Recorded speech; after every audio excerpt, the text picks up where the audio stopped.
আসসালামু আলাইকুম। এই মুহূর্তে বাংলাদেশের রাজনীতিতে সবচাইতে গুরুত্বপূর্ণ বিষয় হচ্ছে জুলাই ঘোষণাপত্র এবং সনদ। ইতিমধ্যে আপনারা জেনে গেছেন যে জুলাইয়ের ঘোষণাপত্র সনদের জন্য জুলাইয়ের এক অংশ কিন্তু শাহবাগে অবরোধ কর্মসূচি পালন করেছে, যার জন্য সাধারণ মানুষের জনজীবনে একটা বিশৃঙ্খলা নেমে আসে এবং সাধারণ মানুষ কিন্তু তীব্র প্রতিক্রিয়া জানায়। পরবর্তীতে জুলাইয়ের আরেক অংশ এসে এই যে প্রথম অংশকে ছত্রভঙ্গ করে দেয় এবং সমাবেশ ভণ্ডুল করে দেয়। এখন জানা গেছে যে 5ই আগস্টে এই জুলাইয়ের ঘোষণাপত্র এবং সনদ ঘোষণা করবে বাংলাদেশের বর্তমান যে প্রধান উপদেষ্টা ডক্টর ইউনূস সাহেব। তো অনেকেই একটা কথা বলে যে জুলাইয়ের ঘোষণাপত্র কি। আসলে জুলাইয়ের ঘোষণাপত্র হচ্ছে যে জুলাইয়ে যারা গণ অভ্যুত্থানের জন্য সামনে থেকে নেতৃত্ব দিয়েছে এবং সামনে থেকে যে কর্মকাণ্ড করেছে সেই কর্মকাণ্ডের আইনগত স্বীকৃতিটাই হচ্ছে জুলাইয়ের ঘোষণাপত্র। আপনারা দেখেন যে শেখ হাসিনার সরকার যে গণ অভ্যুত্থান করেছিল, এই গণ অভ্যুত্থানে যে আইন বিরোধী কাজগুলি করেছিল, যেমন জ্বালাও পোড়াও করা, বড় বড় সরকারি প্রতিষ্ঠানগুলো আগুন জ্বালিয়ে দেওয়া, সরকারি জানমাল নষ্ট করা, এইটা যদি এই যে জুলাইয়ের গণ অভ্যুত্থান না হতো, তা শেখ হাসিনার সরকার কিন্তু তাদের এগেইনস্টে আইনগত ব্যবস্থা নিয়ে বিচার করত। এখন যেহেতু গণ অভ্যুত্থান হয়ে গেছে, তাই পরবর্তীতে যদি আজকে থেকে প্রায় 10-15 বছর পরে যদি কোনো সরকার এসে ঠিক একই ঘটনা করে যে জুলাইয়ের যারা যোদ্ধা ছিল তাদের এগেইনস্টে যদি ব্যবস্থা নেয় যে 2024 সালে তারা এভাবে আইন বিরোধী কাজ করেছে, এবং এই ঘটনায় কিন্তু তাদেরকে বিচারের আওতায় আনতে পারবে, যার কারণে জুলাইয়ের স্বীকৃতি যদি থাকে তখন কিন্তু এটা একটু কঠিন হয়ে যাবে।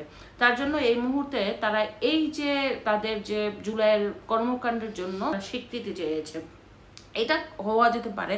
কারণ হচ্ছে আপনারা জানেন যে 1971 সালে যখন বাংলাদেশের পুলিশ এবং আর্মি একটা বিদ্রোহ করেছিল যে পাকিস্তানি সেনাদের বিরুদ্ধে, তো ওই মুহূর্তে যদি আমরা স্বাধীনতা না পেতাম অথবা পাকিস্তান যদি জয়ী হতো, তাহলে কিন্তু পাকিস্তানের আইন অনুযায়ী যে বাংলাদেশের যারা বিদ্রোহ করেছিল তাদের এগেইনস্টে কিন্তু ব্যবস্থা নিতে পারত। যখন এটা আমরা স্বাধীন হয়ে গেছি তখন কিন্তু ব্যবস্থাটা নিতে পারেনি, এবং যারা আমাদের বাংলাদেশে যারা যুদ্ধ করেছিল তাদেরকে একদম বীর মুক্তিযোদ্ধা হিসাবে প্রকাশিত করা হয়েছিল। তো আপনি যেই কোনো ধরনের গণ অভ্যুত্থান বলেন, স্বাধীনতা বলেন, এই ধরনের কাজগুলোর জন্য অবশ্যই আপনার আইন বিরোধী কাজ করা লাগবে। তো যেই পক্ষ জিতে যাবে সেই পক্ষই কিন্তু নির্ধারণ করবে কোনটা সঠিক এবং কোনটা ব্যাঠিক। এই জন্য জুলাইয়ের যারা ঘোষণাপত্র দাবি করছে তাদের কাছ থেকে ঠিক আছে যে পরবর্তীতে যাতে তাদেরকে এই ব্যাপারে আইনগত ব্যবস্থা নিয়ে বিচারের আওতায় না আনতে পারে, এটাই হচ্ছে জুলাইয়ের ঘোষণাপত্র। এবং অনেকে বলে জুলাইয়ের সনদটা কি। অ্যাকচুয়ালি জুলাইয়ের সনদটা হয়েছে যে বর্তমানে যে সরকারের যে সংস্কারের কার্যক্রম, যেমন হচ্ছে কিভাবে রাষ্ট্র পরিচালনা হবে, কিভাবে রাষ্ট্রপতি নিয়োগ হবে, এবং কিভাবে আপনার নির্বাচন কমিশনার পরিচালনা করবে, এই ধরনের গুরুত্বপূর্ণ যে বিষয়গুলি, সেই বিষয়গুলি জুলাইয়ের সনদের আওতায় নিয়ে এসে সংবিধানে যুক্ত করা হবে। এইটাই চাচ্ছে যে বাংলাদেশের যারা জুলাইয়ের যোদ্ধা হিসেবে পরিচিত এনসিপি। এখন এনসিপি আর সরকারের মধ্যে কিন্তু দারুণ একটা ভাব আছে।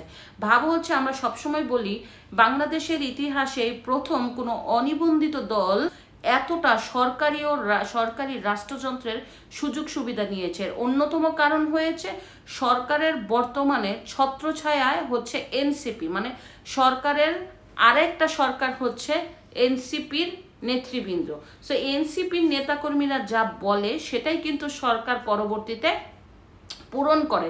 এটা আবার একটা নাটক আছে, যেমন প্রথমে তারা শাহবাগে বসে অথবা মিটিং মিছিল করে, কিছু মানুষ জড়ো করার পরে বলে যে আমরা ঘেরাও করব, তখন সরকার একদম গুরুত্বপূর্ণ মিটিংয়ে বলে যে জনগণ চেয়েছে তাই আমরা করেছি। এই নাটকগুলি আমরা প্রায় 1 বছর ভাবে দেখে আসছি।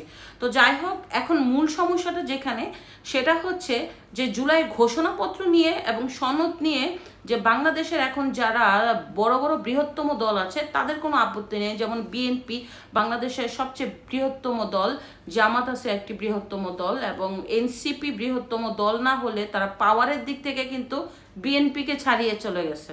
তো যাই হোক, এখন বিএনপি যাচ্ছে যে এই যে জুলাইয়ের সনদ সেইটা নির্ধারিত এখন অঙ্গীকারনামা হয়ে থাকবে, তফসিল আকারে, পরবর্তীতে যখন নির্বাচন হবে এবং সংসদের মাধ্যমে এই যে সনদ আপনার সংবিধানে কাটাছিড়া করা হবে। কিন্তু জামাত চাচ্ছে এর উল্টোটা। যেমন জামাত চাচ্ছে যে এখন যেই সনদ আপনার লিখিতভাবে ঘোষণা করা হবে সেইটা অধ্যাদেশ জারি করতে হবে, অন্যথায় গণভোটের মাধ্যমে এটা নির্ধারণ করতে হবে। আর এনসিপি চাচ্ছে যে রাষ্ট্রপতির প্রক্রিয়াধীন করে এটাকে এখনই সংবিধানে উল্লেখ রাখতে হবে। তো প্রবলেমটা হচ্ছে যে এইখানে এখন বিএনপি, জামাত এবং এনসিপি কে চাচ্ছে। বাংলাদেশের আইনে কিন্তু এই মুহূর্তে আছে যে সংবিধান আপনি যদি সংসদ ছাড়া সংসদের কোনো নির্ধারিত বৈঠক ছাড়া, সংসদের কোনো অনুমতি ছাড়া যদি আপনি সংবিধানে কাটাছেঁড়া করেন তাহলে এটা কিন্তু বাংলাদেশের আইনে অনেক দণ্ডনীয় অপরাধ। তো বিএনপি যেটা চাচ্ছে সেটা হচ্ছে ৭২-এর সংবিধান অনুযায়ী আগে নির্বাচন হবে, নির্বাচনের পরে ক্ষমতায় যাওয়ার পরবর্তীতে সংসদ থেকে আইন পাশ করে এটা সংবিধানে উল্লেখ করা হবে। এটাই হচ্ছে আসল কথা। তো দেখা যাক শেষ পর্যন্ত কি হয়। তো আমাদের কথা হচ্ছে যে যারাই যে জুলাইয়ের গণ অভ্যুত্থানে ছিল, আবার ৯০-এ যারা ছিল, বাংলাদেশে কিন্তু ১৯৭১ সালের পরে কয়েকটি অঘটন ঘটে গেছে। যেমন ১৯৭৫ সাল, এরপরে জিয়াউর রহমানকে হত্যা করা হলো, এরপরে হচ্ছে ৯০-এর পরে শাহবাগের পরে ২৪। তো যতগুলি অঘটন ঘটেছে সবগুলি কিন্তু যখন যে সরকার আসছে তারা কিন্তু স্বীকৃতি দিছে, কিন্তু বিচার কি হয়নি?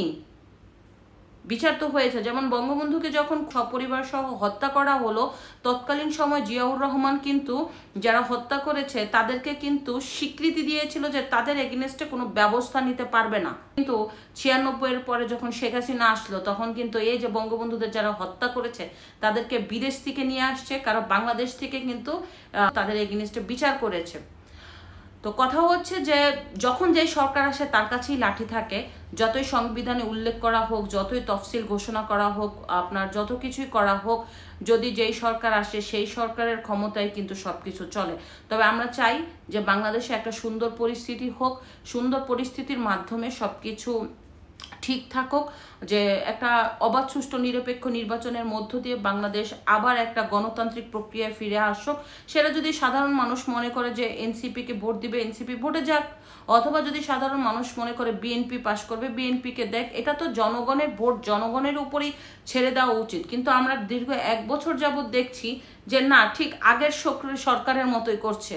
যে মানে আগের সরকার তো তারপরও একটা জিনিস করেছে যে নির্বাচনটাকে ঠিক রেখে তারা পিছনে শয়তানি করেছে, কিন্তু এখনকার সরকার তো নির্বাচন দিতেই চাচ্ছে না।